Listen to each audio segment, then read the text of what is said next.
사무엘하 7장 18절부터 29절 마지막 절까지 한 절씩 교독합니다. 다윗 왕이 여호와 앞에 들어가 앉아서 이르되 주 여호와여 나는 누구이오며 내 집은 무엇이기에 나를 여기까지 이르게 하셨나이까.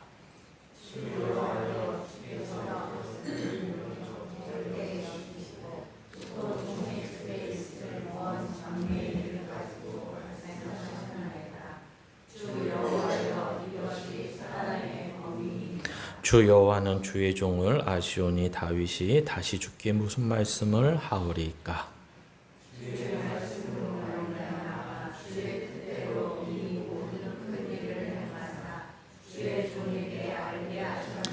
그런즉 주 여호와여 이러므로 주는 위대하시니 이는 우리 귀로 들은 대로는 주와 같은 이가 없고 주 외에는 신이 없음이니이다.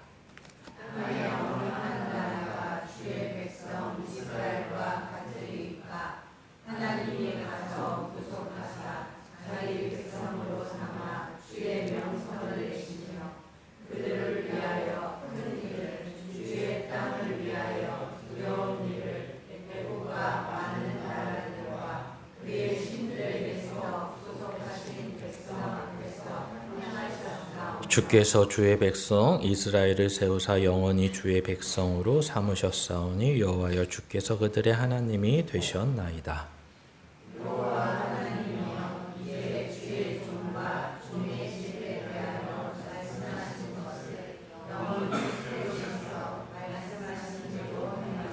사람이 영원히 주의 이름을 크게 높여 이르기를 만군의 여호와는 이스라엘의 하나님이라 하게 하옵시며 주의 종 다윗의 집이 주 앞에 견고하게 하옵소서. 만군의 여호와 이스라엘의 하나님이여 주의 종의 귀를 여시고 이르시기를 내가 너를 위하여 집을 세우리라 하셨으므로 주의 종이 이 기도로 주께 간구할 마음이 생겼나이다. 주 여호와여 오직 주는 하나님이시며 주의 말씀들이 참되시나이다. 주께서 이 좋은 것을 주의 종에게 말씀하셨사오니 이제 청하건대 종의 집에 복을 주사 주 앞에 영원히 있게 하옵소서. 주 여호와께서 말씀하셨사오니 주의 종의 집이 영원히 복을 받게 하옵소서 하니라. 아멘. 예, 오늘 말씀의 제목은 다윗에게 영원한 복. 좀 이해하기 편하게 늘려서 얘기하면 다윗이 말하는 영원한 복이라는 것은 무엇입니까? 라는 내용입니다. 이 내용은 앞에서 이미 1절부터 17절 사이에 다윗이 자기는 평안히 지내고 백향목집에 지내고 있는데 하나님의 궤는 저 휘장 뒤편에 있는 것을 보면서 하나님이 거하실 성전을 짓겠다라고 했을 때 오히려 하나님으로부터 꾸중을 당하고 이제 내가 너를 위해 집을 지어줄 것이고 너가 나를 위해 짓는 그 성전 하나님의 집은 너의 아들 때에 짓긴 하지만 내가 원하는 집은 아니고 너희들의 수준에서 너희들의 이해를 위해서 짓는 것이고 그 성전 자체는 영원할 수 없다. 그리고 그 성전의 영원함은 예수 그리스도를 믿는 각 사람에게 예수 그리스도가 임하시면 이제 거룩한 성전이 각 사람이 되는 것입니다. 그래서 옛날에 있는 솔로몬 성전이나 스룹바벨 성전 같은 것, 눈에 보이는 것이 지금의 교회는 아닙니다. 그러니까 교회를 성전이라고 부르지 않습니다. 그 이유는 지금 말씀드린 것 같이 성전이라는 것은 하나님의 임재를 뜻하고 예수 그리스도로 말미암아 우리 가운데 성자 하나님이 성령 하나님이 계심으로 말미암아 우리 한 사람이 성전이지 지금의 교회를 성전이라고 부르지 않습니다. 만약에 지금의 교회를 성전이라고 부르는 교회가 있다면 아직도 구약의 내용에서 벗어나지 못했고 성경이 이야기하는 내용을 잘 이해하지 못한 분 또는 못한 교회인 것입니다. 그래서 우리는 절대로 교회를 성전이라 부르지 않습니다. 그래서 우리가 각 사람이 성전이 되어 하나님이 거하실 만한 거룩한 사람으로, 흠이 없는 사람으로 자라나야 되는 것이 우리를 예수 그리스도로 말미암아 구원하신 다른 표현으로서의 구원의 목적이며 은혜를 주신 이유입니다. 그래서 오늘도 이러한 내용을 들은 다윗이 이러한 내용을 듣고 우리식으로 얘기하면 아멘 하고 끝나면 될 일을 이제 구구절절히 이 내용에 대해서 반응을 합니다. 그러니까 성경은 어떻게 보면 이 앞의 내용들 1절부터 17절까지 하나님이 이스라엘을 구원하시고 너의 자손, 너의 집을, 너의 나라를 영원히 하는 데 있어서 구원자이신 예수 그리스도 메시아를 너희 자손을 통해서 주신다는 내용을 주심으로 말미암아 도대체 이게 무슨 뜻인지 무슨 의미인지 알아듣지 못하면 아무런 의미가 없을 것 같습니다. 그래서 성경은 다윗이 이러한 하나님께서 나단 선지자를 통해서 말씀하신 것, 너의 왕조, 너의 왕위, 너의 나라, 이 모든 것이 영원할 것이라는 것이 어떤 의미인지를 이 다윗이 자기의 반응, 하나님으로부터 들은 말씀을 통해 반응함으로써 오히려 우리들에게 그 내용을 좀 더 명확히 해주는 것 같습니다. 그래서 오늘을 말씀을 좀 생각해 보시면 이러한 거죠. 지금 이 땅의 복만을 원하십니까? 아니면 지금부터 시작되는 복을 영원까지 누리기를 원하십니까? 이거는 어떻게 보면 간단하면서도 좀 이해하기 어려운 또 감각되기 어려운 내용 중에 하나입니다. 이유는 간단합니다. 인간에게는 영원이라는 감각, 영원이라는 개념, 영원이라는 어떤 생각 이런 것들이 없기 때문에 그렇습니다. 왜 그러죠? 인간에게는 한계가 있음을 누구나 압니다.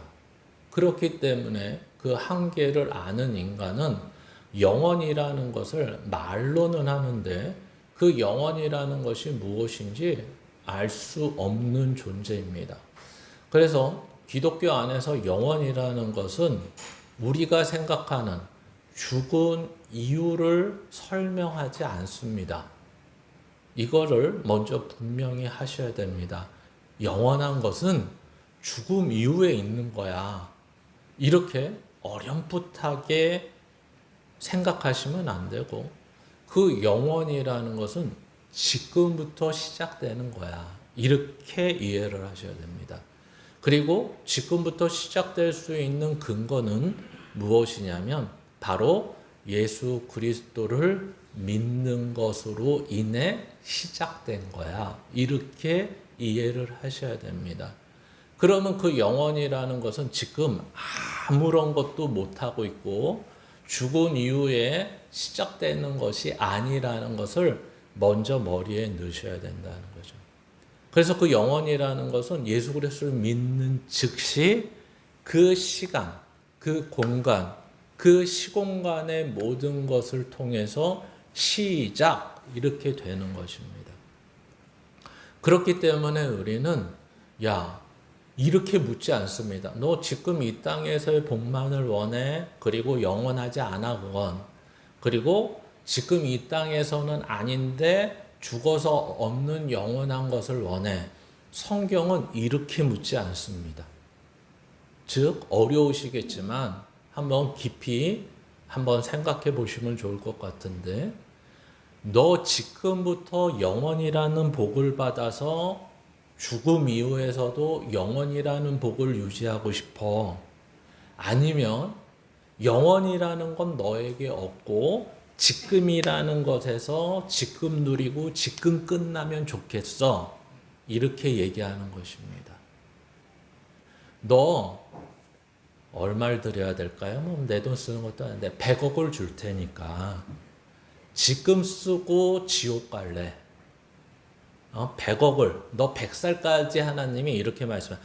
너 100살까지 살게 해줄게. 그리고 100억을 줄게. 그게 다야. 너에게 주는 복은. 이렇게 살고 싶습니까? 야, 너한테는 그냥 하루하루 살게 해주는데 천국에서도 계속 누리는 복을 여기서도 누리게 해서 지속되게 하고 영원되게 해줄게. 이 복을 받을래? 100억 주고 지옥 가는 복을 받을래? 이게 복인지는 잘 모르겠어요. 어떤 걸 원하십니까?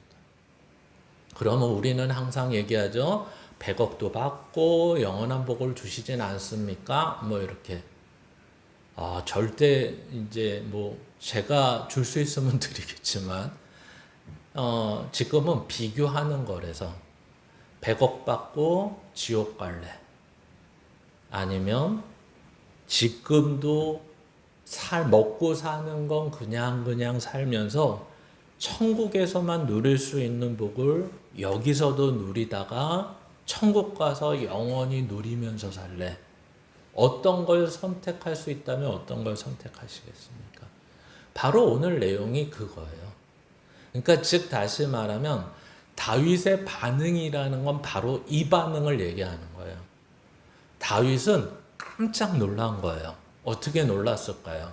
자기가 고작 생각한 것은 이 땅의 복, 이 땅에서 하나님이 하신 일, 이 땅에서 나에게 주신 복, 이 땅에서 지금 여기에서 이것에 대해서 얘기하다가 하나님, 이 땅에서 지금 내가 할 수 있는 복을 누리는 내용 중에서 하나님께 반응하고 하나님께 은혜를 갚는 내용은 성전을 지어드리는 것밖에 없는 것 같습니다. 라고 말하는 거죠. 그랬더니 하나님은 야, 나는 지금 여기 이 땅에서 누리는 것으로 끝날 수 있는 존재가 아니야. 이렇게 원래는 어렵게 말씀하시는 거예요. 나는 이 땅, 여기 너가 해주는 것에서 매여 있을 수 있는 존재, 거기에 묶어둘 수 있는 존재가 아니야. 너가 아무리 성전을 지어도 나는 그 안에 묶여 있을 수 없어. 왜요, 하나님? 그게 나니까. 나는 하나님이니까. 나는 영원하니까. 나는 초월하니까. 나는 넘어서는 자니까. 그리고 가장 중요한 것은 내가 너희들에게 복을 주고 영원한 복을 주는 존재이기 때문에 이렇게 얘기하는 것입니다. 그러니까 우리들에게는 실제 없는 거죠. 이러한 감각 자체가. 그래서 우리는 자꾸만 기도를 어떤 분들이 할 때 이런 기도를 한다는 거예요. 하늘에 신령한 복과 땅에 기름진 복. 그러니까 양쪽을 다 달라고 하고 그것을 복처럼 얘기하죠. 근데 실제는 전에도 이미 몇 번 언급했지만 땅에 기름지다라는 것은 하나님의 풍성함, 하나님의 은혜를 얘기하는 거지 그것이 이 땅에서의 내가 누리는 100억이 있어요. 1000억이 있어요. 이런 복을 말하는 것은 아니라고 분명히 말씀을 드렸습니다. 그런데 그 표현 자체로서 우리는 너무 좋아하는 표현이죠. 꿩 먹고 알 먹고 이런 거 너무 좋아하잖아요. 그렇죠? 그러니까 이런 것은 성경에서 없다라고 얘기하는 것입니다. 그래서 우리는 다시 한번 반복하지만 이 땅에서의 복만을 누리고 사는 정도로서 하나님은 만족하지 않으신다. 하나님의 만족은 어디까지냐? 인간이 이해하지 못하고 인간의 감각 속에는 없는 지금이라는 속에 영원이라는 것을 넣어서 영원에서 영원까지 우리에게 충만하신 복으로 함께 하시는 하나님이다. 이렇게 이야기하는 거죠. 그러니까 우리의 이해 속에는 전혀 없는 거죠. 지금이라는 시간, 지금이라는 공간 속에 하나님이 무엇을 넣으셨다고요? 영원이라는 걸 넣으신다고요. 인간이 기대하지도 못하고 인간이 알지도 못하는 것을 넣으셔서 우리에게 그것을 진짜 영원하게 하시겠다는 복된 말씀과 복된 행하심이 오늘 다윗이 이해하고 있는 최고의 내용, 최대의 내용을 설명하고 있는 것입니다. 그래서 오늘 본문으로 들어가면 이렇게 시작이 되는 거죠. 표현은 이렇게 하는 것입니다. 하나님, 저에게 이런 큰 영원한 복을 주셨다는 것에 너무 감사합니다. 이런 내용들이에요. 그래서 이런 내용들이 이런 거죠. 하나님, 내가 무엇이간데, 내 집안이 무엇이간데.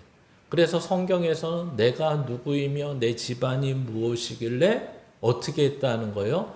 나와 내 집안을 높이셨습니까? 이렇게 얘기하는 거예요. 나는 성경은 그래서 이 앞에서 뭐라고 설명을 했죠? 하나님이 야, 너가 양치는 자로 있다가 지금은 이스라엘 전체를 통치하는 왕이 된 것은 누가 그렇게 높여준 것이냐? 이 말은 하나님이 잘난 척을 하겠다 이 얘기를 하는 게 아니라 너가 양치고 있을 때 그리고 아무 커다란 비전이나 소위 말해서 꿈이 없었을 때 하나님이 너를 찾아가시고 하나님이 너를 선택하셔서 하나님이 너를 왕으로 삼으시지 않았냐? 하나님이 하신 일 아니냐? 이렇게 설명하고 있는 것입니다. 마치 우리가 베드로전서에서 이야기하는 우리를 누구라고 하느냐라고 했을 때 왕 같은 제사장이다. 이렇게 표현하지 않습니까? 그러면 그 표현을 하는 것이 그냥 표현일까요? 진짜 그러한 직분을 받을 만한 사람이 됐다는 것일까요? 직접 그런 사람이 됐다라고 말하는 거거든요. 근데 우리는 그런 표현을 들었을 때 우리는 왕 같은 제사장입니다. 거룩한 나라입니다. 선지자입니다. 이런 표현을 들었을 때 하나님이 왜 나를 이렇게 미천한 가운데 내가 꿈꾸지 않은 것에 대해서 이렇게 높이셨지? 와, 하나님은 위대하시네. 혹시 그렇게 생각해 보신 적이 있고 그렇게 살아보신 적이 있습니까? 마치 우리나라 이때까지 들은 설교와 내용으로서는 이러한 게 허락됐다는 말 자체가 어떤 일을 해야 되는 것처럼 설명되는 게 너무 많아요. 그래서 어떻게 하라고요? 열심히 전도하라고요. 대부분은 그런 내용이죠. 너가 그런 직분을 받았으니까 열심히 증인의 삶을 살아라. 열심히 전도해라. 열심히 무엇을 해라. 이런 걸로 많이 듣지. 야, 하나님이 너를 이렇게 높이셨어. 너가 얼마나 대단한 사람인지 알지. 하나님만이 하실 수 있는 건지 알지. 이렇게 돼야 되는 거거든요. 근데 이러한 직분을 받았다. 이러한 신분이 됐다라고 했는데 금방 말씀드린 것처럼 그러한 신분에 맞춰서 살지 못하면 아예 그러한 신분을 받은 것 자체가 아무런 의미 없는 삶이 되는 거예요. 내가 열심히 전도하지 못해. 열심히 교회에서 봉사하지 못해. 열심히 헌금하지 못해. 열심히 무엇인가 하나님을 위해 살지 못해. 그러면 하나님이 우리에게 주신 그 모든 것들이 허당이 돼버리는 거예요. 하나님은 그렇게 하라고 주신 게 아닌데 1차적으로는. 마치 이런 거랑 똑같죠. 야, 너는 내 자녀야. 이제 내 자식이 됐어. 그러니까 서울대 가야 돼. 그러니까 대학 졸업하면 돈 많이 벌어와야 돼. 그러니까 너는 훌륭한 사람이 돼야 돼. 이렇게 얘기하는 부모는 없습니다. 근데 하나님을 마치 그렇게 생각하는 것 같습니다. 하나님은 나에게 이렇게까지 해주셨는데 나는 하나님께 아무것도 못하고 있네. 이런 쯔쯔쯔. 그리고 나서 어떻게 하는 거예요? 할 수 없지. 나는 왕같은 제사장, 거룩한 나라 이런 거 안 들어도 되고 그냥 살 거야. 이렇게 생각하는 거죠. 아니요. 그것은 다윗이 말한 것처럼 내가 꿈꾸거나 내가 하고 싶어서 그런 명칭, 그런 호칭, 그런 직분이 주어진 것이 아니라 하나님이 예수 그리스도를 통하여 나를 구원하시는 그 당시서부터 나에게 허락된 것이다 라는 것입니다. 그 허락된 것은 내가 무엇을 함으로써 증명되는 것이 아니라 하나님의 하나님 되심으로 그것이 인정되는 것이지, 그것이 내가 무엇을 했냐 안 했냐로 그것이 다시 인정받거나 그 직분이 헛되지 않음을 설명하진 않는다는 것입니다. 오늘 다윗은 우리가 이때까지 앞에서 쭉 보았다시피 그러면 다윗은 사울왕과 달리 하나님이 사랑하신 이유가, 사울에겐 은총을 빼앗아 가시지만 은총을 빼앗지 않으시겠다는 이유가 과연 지금이라는 시간 속에서 7장이라는 시간 속에서 봤을 때 다윗이 사울보다 하나님의 마음에 들게 했고 사울보다 더 순종했고 사울보다 더 낫기 때문에 이러시는 겁니까? 아니면 하나님의 하나님 되심과 하나님의 은혜로 말미암아 다윗에게 이렇게 하고 계시는 겁니까? 라는 분명한 잣대를 긋게 되면 우리는 거기에서 충분히 다윗이 지금 하나님으로 인해서 높으심을 받은 이유가 결코 다윗 자신이 능력이 있거나 거기에 대해서 하나님이 충분히 자격과 조건을 제시했을 때 거기에 충분 조건이 돼서 지금 이렇게 하나님으로부터 복을 받는 것은 아니구나를 알 수 있다는 것입니다.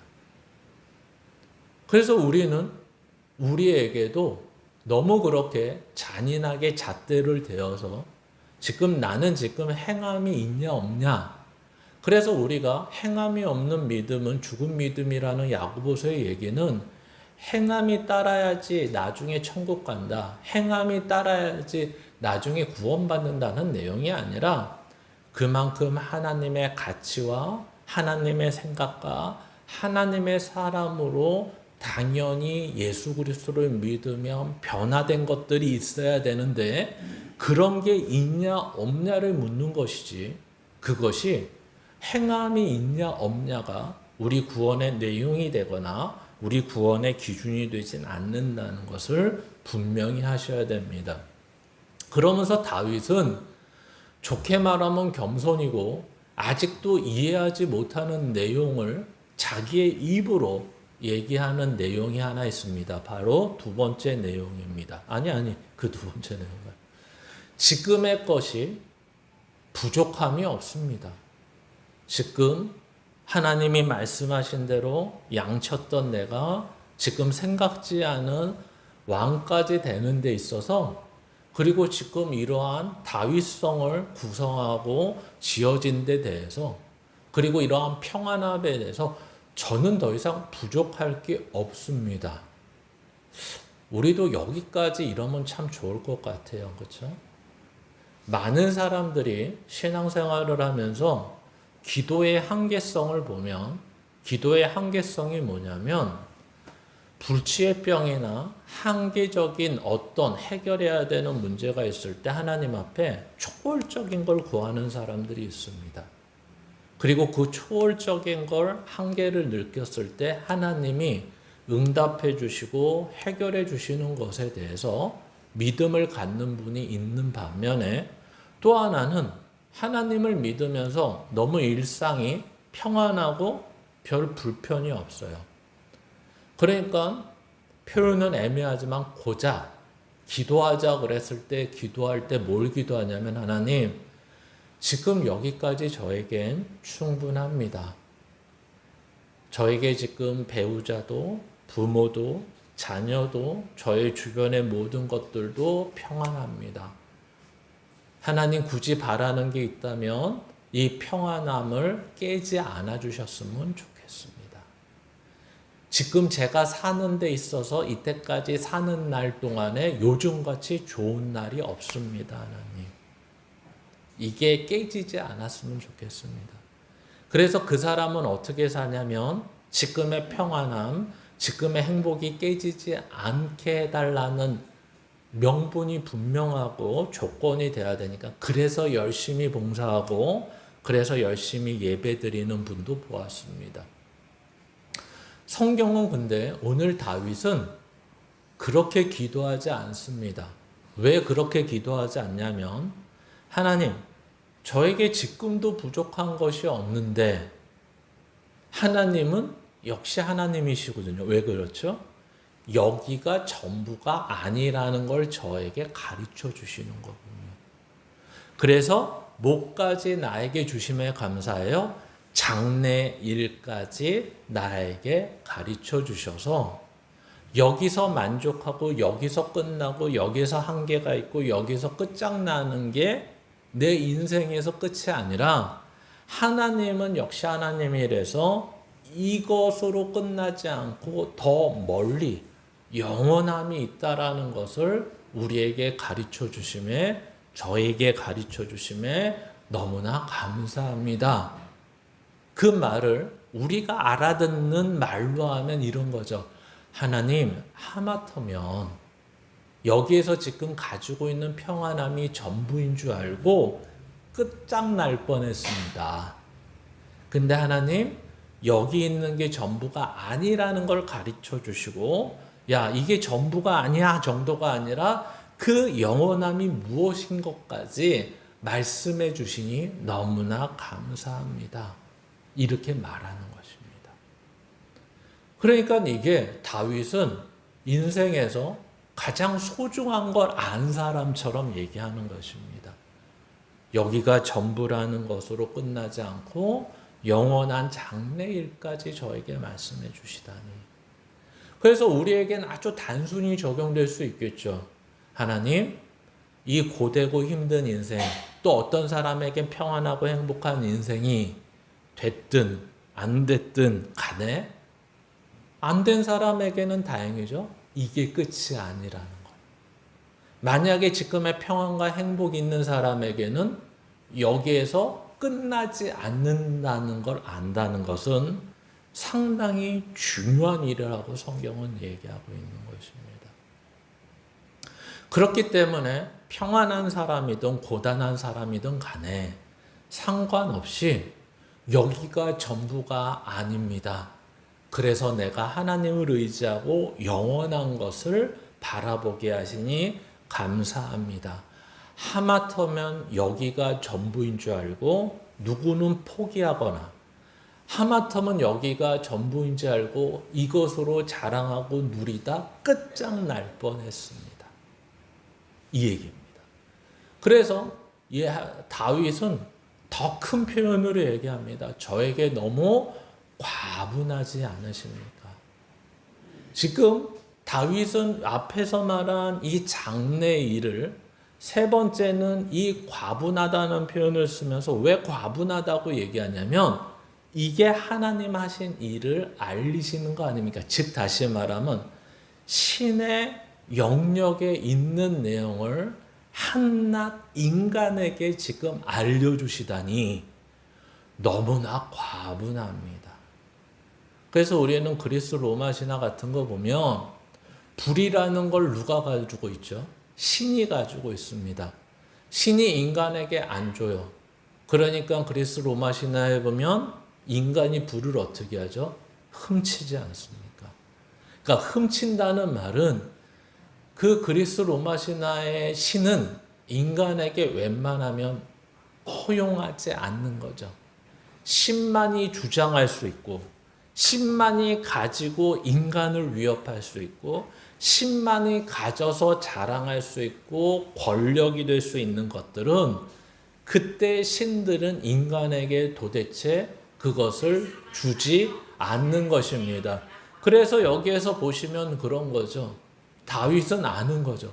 야, 이게 신의 영역 안에 있는 것인데 그것을 나에게까지 알려주신다고? 와, 하나님은 대단하시다. 그래서 왜 이렇게까지 알려주실까요? 라고 했을 때 우리가 이미 답은 알고 있습니다. 어떻게 알고 있죠? 하나님과 다윗의 관계는 어떤 관계죠? 아버지와 아들의 관계라고 하셨기 때문에 그렇습니다. 마치 이 얘기는 뭐죠? 하나님과 성자 예수님의 관계를 설명하는 것 같이 아버지가 하실 일에 대해서 아들이 모르지 않고 아들이 하는 일에 대해서 아버지가 모르지 않는 그런 관계처럼. 그래서 우리에게도 예수 그리스도로 말미암아 양아들을 삼으셔서 자녀 삼으셔서 하나님이 하시고자 하고 하나님이 아는 모든 것들을 우리에게 밝히 드러나 알게 하시고 그 알게 하심으로 끝나는 것이 아니라 우리에게 그 알게 하신 것을 행하게 하시고 살아가게 하시는 하나님의 구원의 은사가 우리에게 주어져 있다라는 것입니다. 그래서 항상 말씀드리지만 은사라는 것은 재능하고도 다르고요.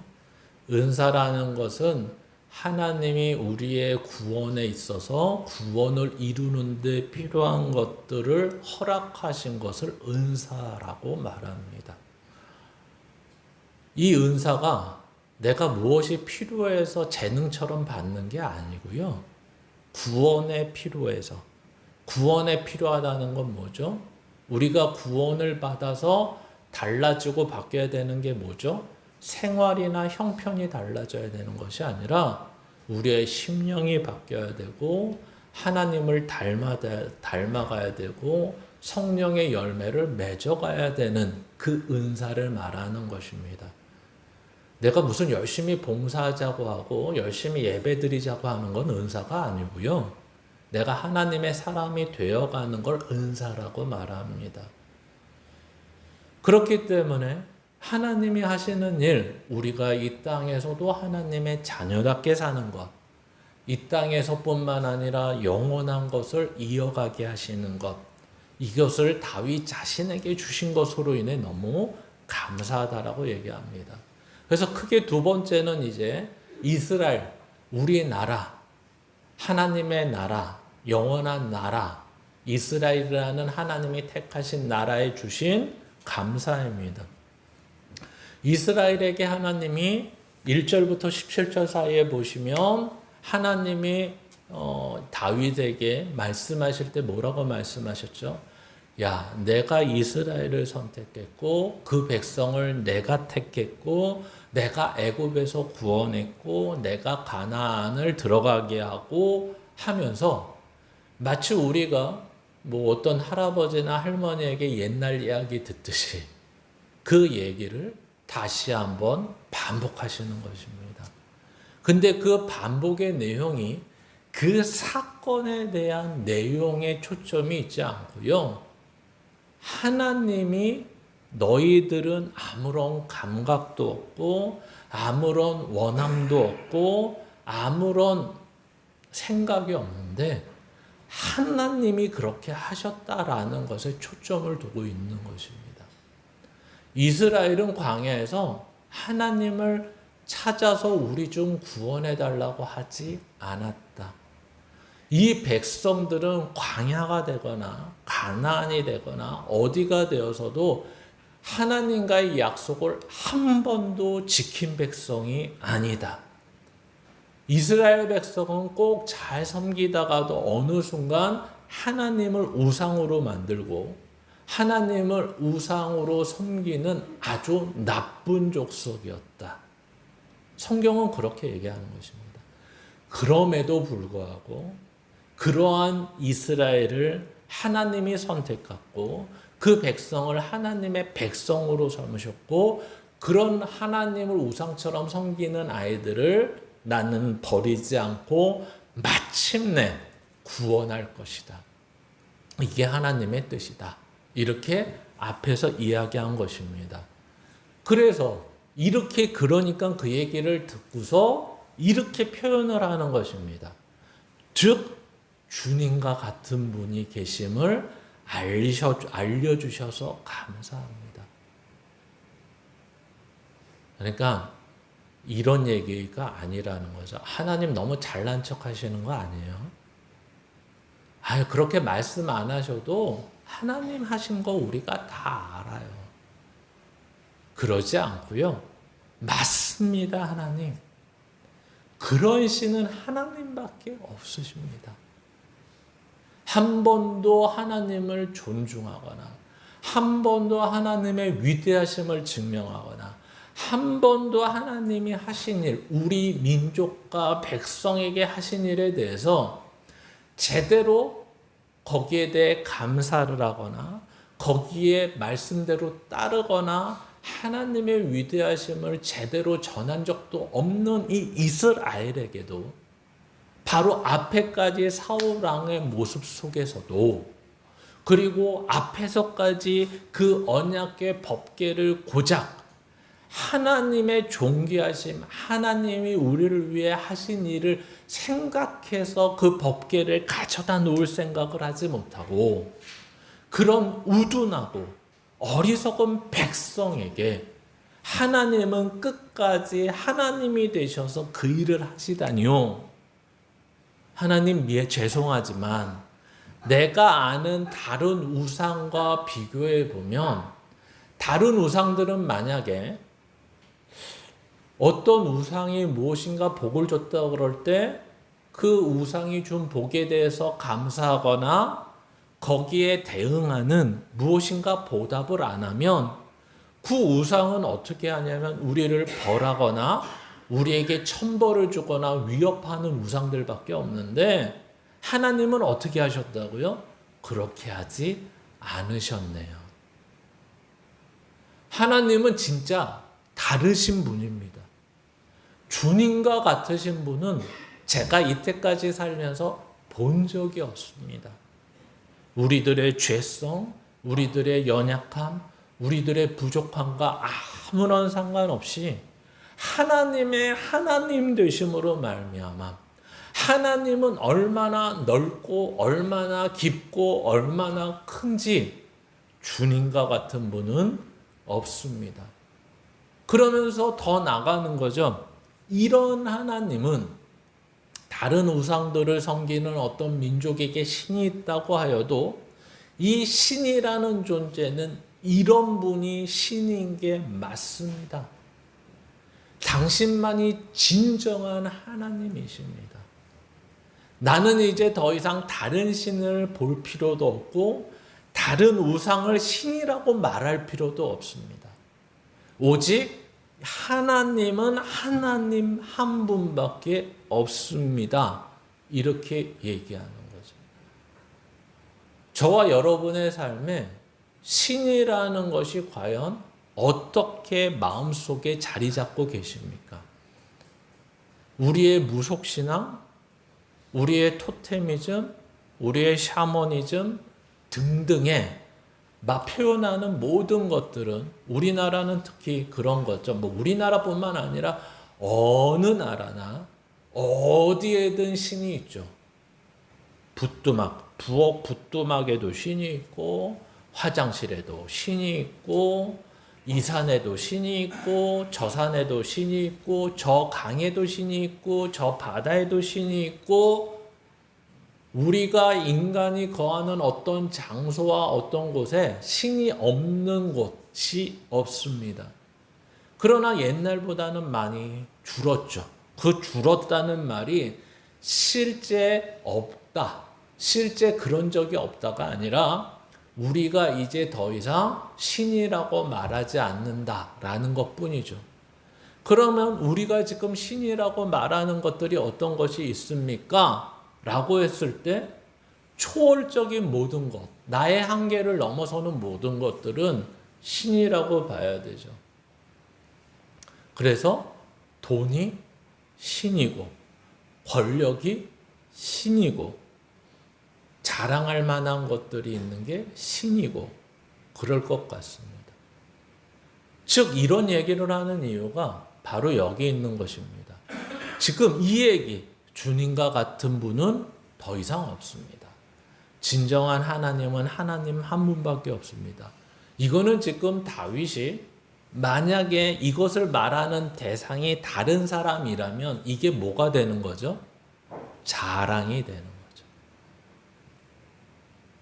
근데 이게 지금 다윗은 하나님께 드리는 내용이기 때문에 감사가 되는 거죠. 그러면 우리의 삶에 이러한 감사가 있다면 당연히 뭐가 있다고 설명드리는 거죠? 자랑이 있다는 거죠. 누군가 어느 점집에 갔더니 용하더라. 누군가 이런 걸 봤더니 참 잘 마치더라. 이럴 때 우리는 뭐라고 대답을 하십니까? 나도 가볼까? 이러십니까? 아니면 이런 것을 인도하시고 함께 하시는 분은 하나님밖에 없어. 이렇게 말씀을 하십니다. 그러니까 얼마 전에 교계신문에 보면 기독교인의 10명 중에 4명 정도가 점집을 다닌다. 이렇게 나왔습니다. 점집을 다닐 수 있을까요? 없을까요? 이렇게 점집에 가면 다리 몽둥이 부러지고 이러면 참 좋은데, 그렇죠? 그러면 이제 당장 알 거 아니에요. 야, 하나님은 살아계시다. 뭐 이런 걸 느낄 텐데 그러지 않죠. 얼마나 좋게 말하면 답답하면 그렇게 가겠습니까? 그러니까 아직도 하나님의 예정에 대해서 자꾸만 서로 논쟁하고 시비가 거는 이유가 마치 하나님이 어떤 한 사람에 대해서 그 구원을 받을까 안 받을까, 구원을 하셨나 안 하셨나, 이 사람에 대해서 결혼을 할까 안 할까, 어떤 직장을 갈까 안 갈까, 어떤 대학을 갈까 안 갈까, 어떻게 누구를 만날까, 이런 것들을 마치 예정이라는 것 안에 다 넣어버리는 아주 나쁜 사람들이 있습니다. 그러나 항상 말씀드렸다시피 하나님의 예정이라는 것은 우리 머릿속에 뭘 기억하셔야 된다고요? 하나님의 의지, 하나님의 고집, 이것으로 이해하고 계셔야 된다고요. 하나님은 창세 전부터 인간에 대해서 계획을 하고 계셨습니다. 구원받을 자들이 있고 그 구원받은 자들이 구원에 이르기까지 하나님은 결코 실패하거나 포기하지 않으시겠다. 이게 뭐라고요? 에베소서에 말하는, 다른 서신서에서 말하는, 로마서에서 말하는 예정이라는 것입니다. 하나님은 결코 구원을 할 자에 대해서 결코 포기하거나 취소하거나 놓지 않겠다. 이게 예정의 가장 중요한 내용입니다. 이런 하나님의 의지, 하나님의 작정, 하나님의 고집을 성경은 예정이라고 하지, 누구를 예정했을까, 누구를 선택했을까를 얘기하는 내용으로서 성경은 결코 얘기하지 않는다는 것입니다. 그런데 자꾸만 거기에 눈을 돌리고 그런 하나님인 것처럼 오역을 하고 왜곡을 해버리면 이것은 논쟁이 될 수밖에 없는 것입니다. 오늘도 여기에서 보시면 이 하나님은 하나님의 백성이 되는 데 있어서 마지막으로 이렇게 설명하는 거죠. 이렇게 하나님의 하나님 되신 분, 이런 하나님은 없습니다. 이런 하나님은 한 분밖에 안 계십니다. 이러한 위대하시고 높으시고 감사하고 자랑할 만한 하나님이 너무 위대하셔서 내가 그걸 바라보고 있다가 와, 하나님 원더풀 하면서 하나님을 선택했습니다. 요번 6.3 지방선거에 하나님이 나오시면 저는 분명히 뽑을 것입니다. 이렇게 해서 뽑는 게 아니라 나는 그런 하나님인 줄 몰랐습니다. 그런 하나님이 계신 줄도 몰랐습니다. 그런데 그런 하나님이 내가 지금 찬양하고 내가 지금 경배하고 내가 지금 위대하다라고 감사하다고 자랑하고 있는 하나님이 나를, 우리 백성을 찾아오셔서 하나님의 백성으로 삼으신 하나님이십니다. 얼마나 감사하며 얼마나 안심이 되는 줄 모르겠습니다. 왜요? 지금 옆에 바벨론을 보고 옆에 이집트를 보고 옆에 다른 민족들을 보면 거기엔 하나님이 없거든요. 오직 이스라엘에게만 하나님이 있습니다. 근데 그 하나님은 이런 하나님이십니다. 얼마나 다행입니까? 그래서 마지막으로 이렇게 간구합니다, 다윗이. 그러니까 이걸 좀 오해하지 마셔야 되는 게 뭐냐면, 하나님이 1절부터 7장 1절부터 17절까지 이제 하나님이 약속하십니다. 뭘 약속하시죠? 너의 나라가, 너의 왕조가, 너의 왕위가 영원할 것이다. 이것에 대해서 이렇게 말하는 게 아닙니다. 하나님 꼭 지켜주셔야 돼요. 안 지켜주시면 안 돼요. 이렇게 말하는 게 아니라는 걸 먼저 서두에 말씀을 드립니다. 그래서 이렇게 말하는 거죠. 약속한 말씀에 변하지 않음을 나는 압니다.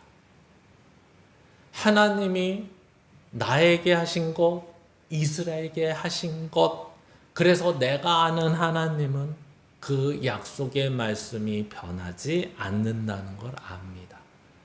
그걸 어떻게 할까요? 맨 마지막의 말 때문에 이것이 이유가 되는 것입니다. 뭐예요? 항상 말씀드렸다시피 이 영원이라는 게 굉장히 중요합니다.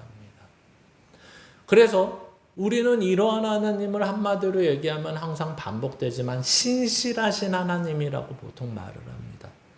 그 신실하신 하나님에게 표현되는 그 표현 속에 두 가지 내용이 가장 핵심이라고 얘기했죠. 뭡니까? 하나는 믿을 만한, 하나는 영원한. 그렇죠? 이 신실하신 하나님의 표현 속에는 그냥 믿을 만한 하나님이고 성실하신 하나님입니다. 이것으로 끝나지 않고요. 맞습니다. 하나님은 믿을 만합니다. 그리고 하나님은 영원하십니다. 그래야지 신실하신 하나님이십니다. 오늘 그 얘기를 하는 것입니다. 하나님의 말씀의 약속은 변치 않음을 저는 압니다. 그리고 이러한 변치 않음으로 인해서 이제 세상에 알게 하시고 그리고 우리 집안이 경고케 하심을 저는 압니다. 결국 다윗의 집안의 경고하심에 대해서 간구하는 이유는 바로 메시아의 왕국, 예수 그리스도로 이루어지는 구원에 대해서 경고케 하시는 하나님의 은혜를 설명하는 것입니다. 그래서 우리가 마태복음을 보다 보면 많은 귀신 들린 사람의 부모나 또는 병든 사람이나 구걸하는 사람들이 이 예수께서 그렇게 하셨다라는 것을 알고서 야, 어느 동네에서 병도 고치셨대, 어느 동네에선 귀신도 내쫓으셨대, 이러한 소문을 들은 귀신 들린 자녀를 가지고 있는 사람이든 병든 사람이든 구걸하는 사람들이 마태복음 12장 이하에 보면 이제 표현을 어떻게 할까요? 예수님을 부를 때 다윗의 자손이여 이렇게 표현합니다.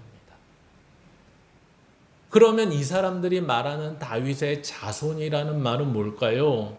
라고 했을 때 이 다윗의 언약을 기준으로 해서 구원자라는 표현을 유대인들은 그렇게 한 것입니다.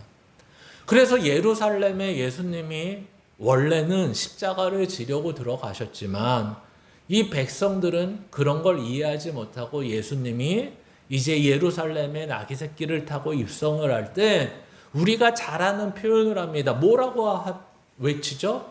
호산나 다윗의 자손이요. 호산나는 뭐죠? 우리를 구원하소서. 구원자요. 이렇게 되는 거예요. 호산나 다윗의 자손이요. 우리를 구원하소서 구원자요. 이렇게 얘기하는 것입니다. 그러니까 이 다윗의 언약이 이 예수 그리스도를 통해서 이루어질 것을 알았지만 이들이 원하는 이 구원자가 해야 되는 일은 뭐였죠? 경제적으로, 군사적으로, 정치적으로 완전히 우리를 해방시켜줄 구원자였기 때문에 그것을 이루어지지 않고 이루어주지 않는다는 것을 안 이 회중들이, 유대인 사람들이 나중에는 어떻게 한다고요? 예수를 죽여라 라고 다시 그 외침이 바뀐다는 것입니다. 그러니까 성경은 계속해서 이야기하죠. 다윗이 앞에서 자기 자신에게 해주신 것, 이스라엘에게 해주신 것을 분명히 알고 지금 우리가 이미 1절부터 17절 사이에 하나님이 성전을 우리에게 주시겠다. 너희 왕위와 왕조와 나라를 영원케 해서 너희 집을 완전케 하시겠다라는 것이 바로 우리 안에 주시는 성전이었다. 이렇게 이해를 해야 되는데 이 백성들은 언제나 이스라엘처럼 이해하지 못했다. 이렇게 설명하는 것입니다. 그런데 다윗은 오늘 어떻게 한다고요? 주 앞에서 이러한 복이 영원하기를 원합니다. 이렇게 얘기한다고요. 그래서 오늘 이 설명이, 이 해석이 너무 어려워요. 그러니까 예를 들면 지금 마지막으로 설명해야 되는 29절 한번 봐보시겠습니까? 같이 읽겠습니다. 이제 청하건대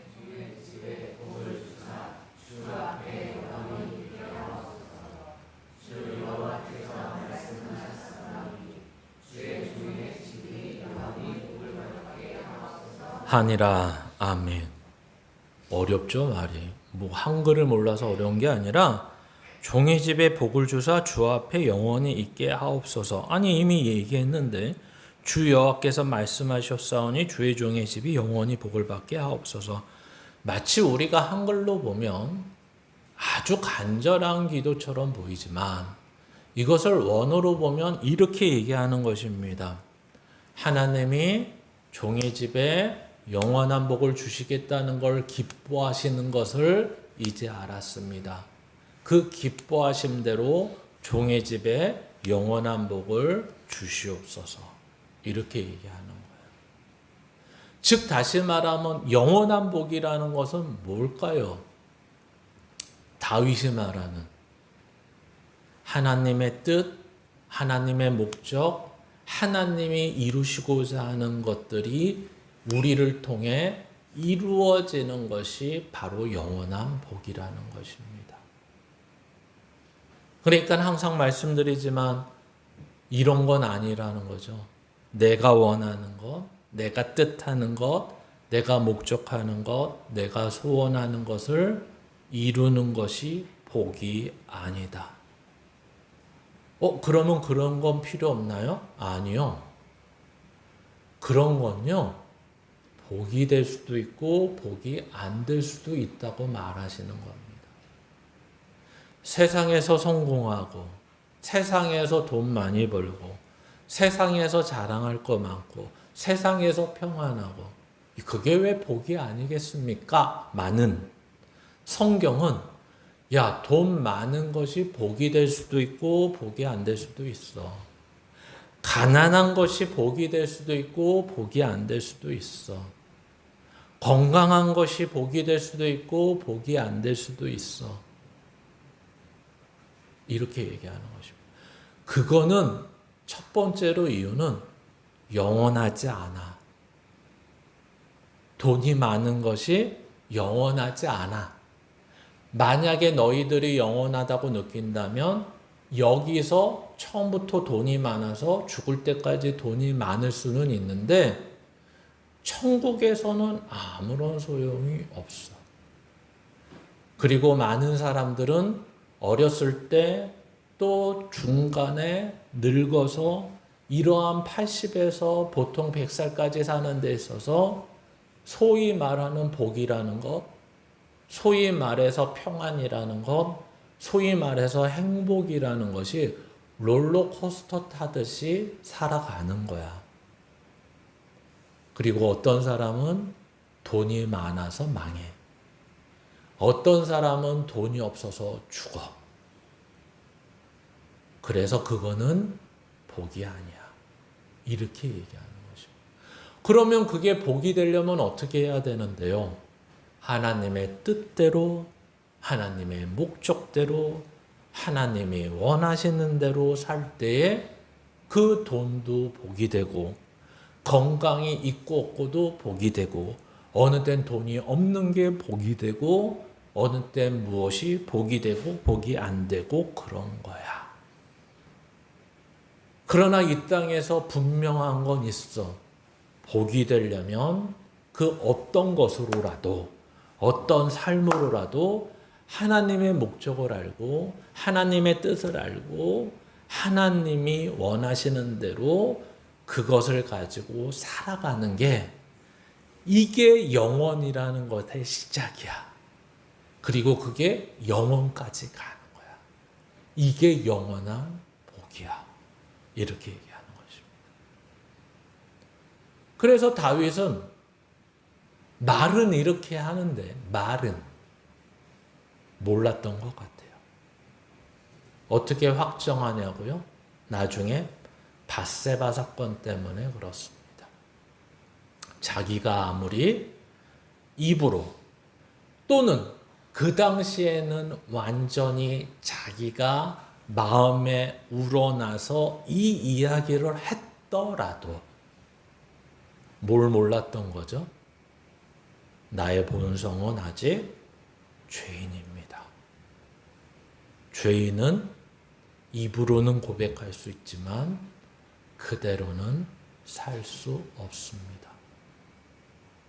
그래서 하나님을 의지할 수밖에 없고 하나님 앞에서 입을 닫을 수밖에 없습니다.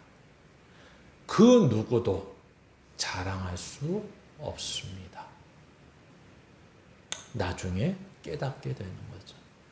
그러나 여기까지의 이야기는 진심입니다.